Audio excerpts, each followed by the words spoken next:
Assalamualaikum, perkenalkan nama saya Rani Zafera, NPM 1940201037. Pada mata kuliah Teknologi Pengolahan Hasil Pertanian, di sini saya akan menjelaskan produksi hasil biologis dan enzimatis.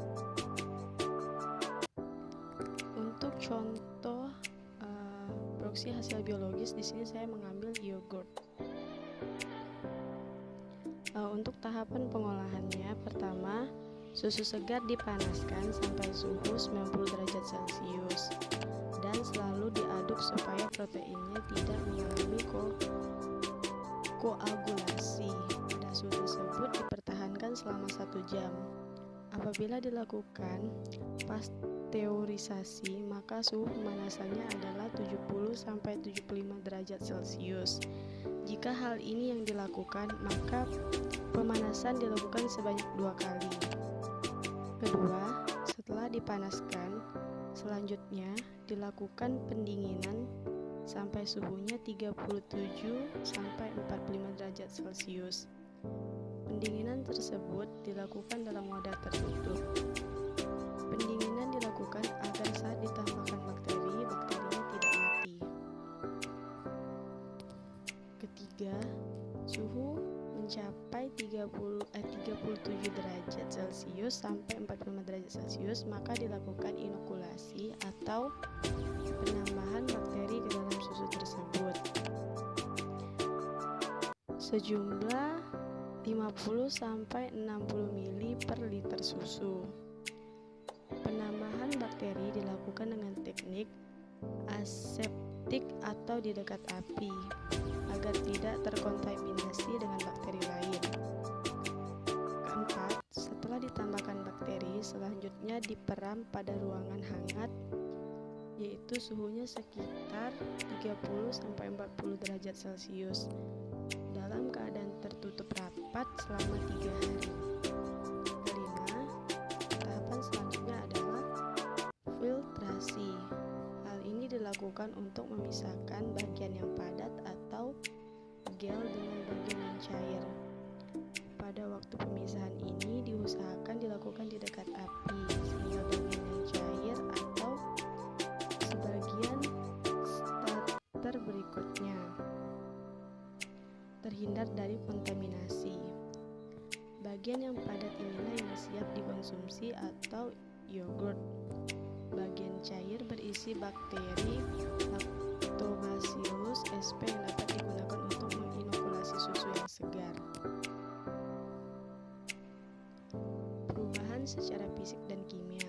Untuk secara fisik, Streptococcus thermophilus dan Lactobacillus bulgaricus mengubah gula susu atau laktosa menjadi asam laktat sehingga mengakibatkan perubahan konsistensi susu menjadi susu cair menjadi yogurt atau membuat tekstur yogurt menjadi kental dan rasa masam.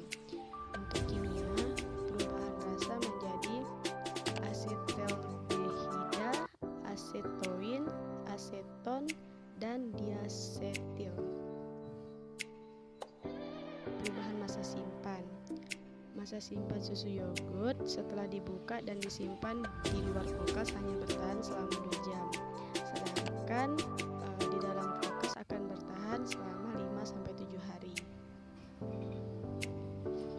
Produk baik untuk dikonsumsi.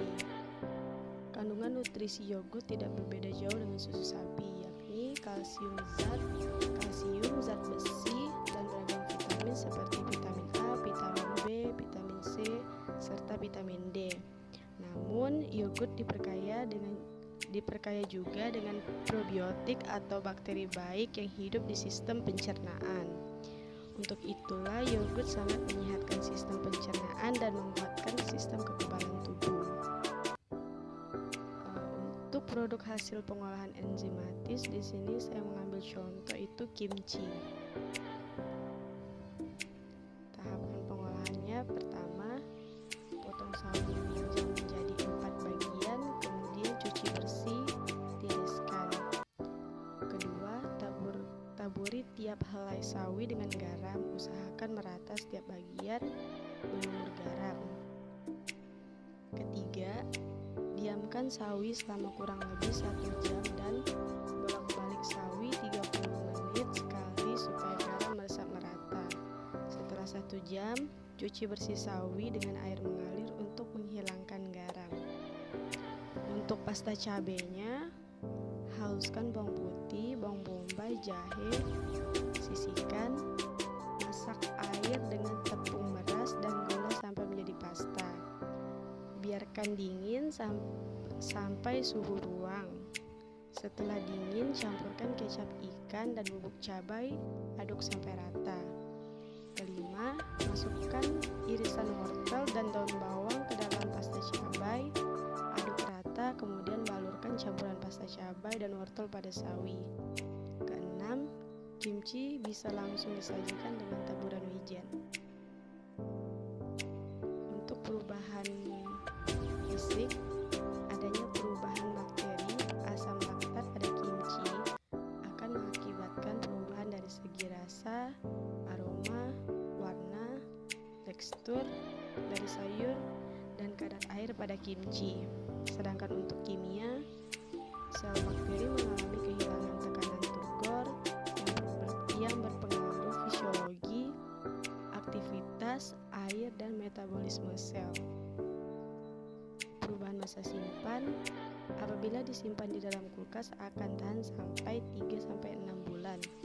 Sedangkan masa simpan sawi apabila disimpan dalam kulkas akan tahan hingga 2 bulan. Hal ini menandakan masa simpan kimchi lebih lama. Produk baik untuk dikonsumsi. Proses fermentasi dapat menghasilkan asam laktat dengan kadar tinggi, sehingga jika dikonsumsi dapat memperlancar sistem pencernaan. Kimchi juga diyakini memiliki khasiat untuk mencegah kanker, menurut Larasati 2014.